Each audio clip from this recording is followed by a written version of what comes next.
Mrs Mitra, I am sorry, please চলুন। হ্যাঁ, আমি ক্ষমা চাইছি আপনার কাছে, প্লিজ আপনি কিছু মনে করবেন না। আমি রিয়েলি ভেরি সরি। আমি জানি আমি এভাবে আনাটা আপনাকে উচিত হয়নি আমার, কিন্তু এই ঘটনাটা আমার বুদ্ধিতে আমি কুলে উঠতে পারছিলাম না। কিন্তু বিশ্বাস করুন, আপনার সাহায্য চাওয়া ছাড়া আমার কাছে কোনো উপায় ছিল না। ঠিক আছে দিবাকর বাবু, আপনি কেন বারবার সরি বলছেন বলুন তো? হ্যাঁ, আমি কিচ্ছু মনে করিনি। কেসের স্বার্থে এটুকুনি তো হতেই পারে। আমি সত্যি মাইন্ড করিনি, বিশ্বাস করুন। মানুষটাকে তো দেখলেনি, সব কিছু মেনে নিয়ে কিভাবে হাল ছেড়ে দিয়ে বসে আছে। আমার না খুব খুব হেল্পলেস ফিল হচ্ছে, জানেন তো। আচ্ছা, চিঠিটা কি আপনার বাবার কাছেই আছে? হ্যাঁ, সম্ভবত আছে, কারণ সেদিন যে চিঠিটা আমার থেকে কেড়ে নিয়েছিলেন তারপর থেকে আর দেখতেও দেননি আমাকে।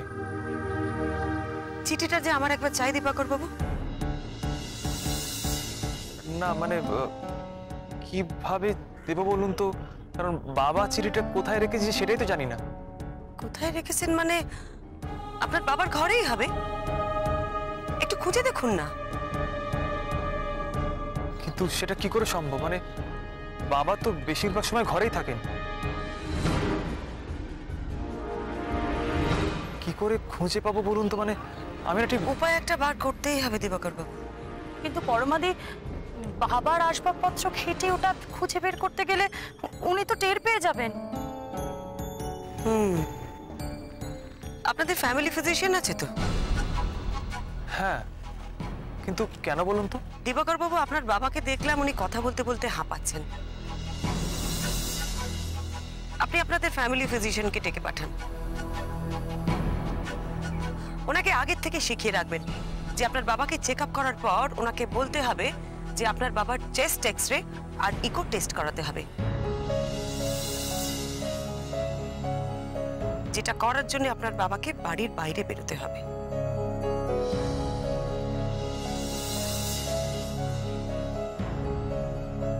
উনি যখন টেস্ট করানোর জন্য বাড়ির বাইরে যাবেন, সেই সুযোগে আমি ওনার ঘরটা চেক করব।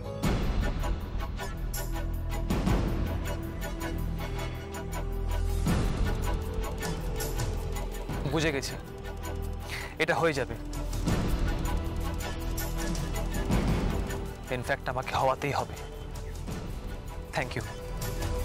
সেটা পরে দেবেন, আগে কাজটা মিটুক। ও হ্যাঁ, আরেকটা কথা, আপনার বাবার ঘরে দেখলাম পাখা চলছে। এত ঠান্ডায় উনি পাখা চালিয়ে রাখেন? হ্যাঁ, আসলে আমার বাবা হাইপার টেনশনের পেশেন্ট, তাই শীত গ্রীষ্ম 12 মাসই ফ্যান চলে। ইনফ্যাক্ট এই কারণে মা ওই ঘরে থাকেন না।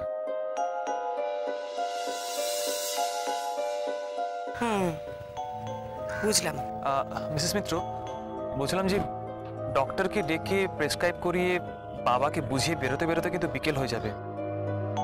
তা আপনার আসতে কোনো অসুবিধা হবে না তো? না না, আমার কোনো অসুবিধা নেই, আমি তখনই আসবো। আপনি ডাক্তার দেখানোর ব্যবস্থা করুন, টেস্টের সময়টা ঠিক করে আমাকে একটু ফোন করে জানিয়ে দেবেন। বড় বৌমা, আমাদের দেরি হয়ে যাচ্ছে। হ্যাঁ মা, আসি।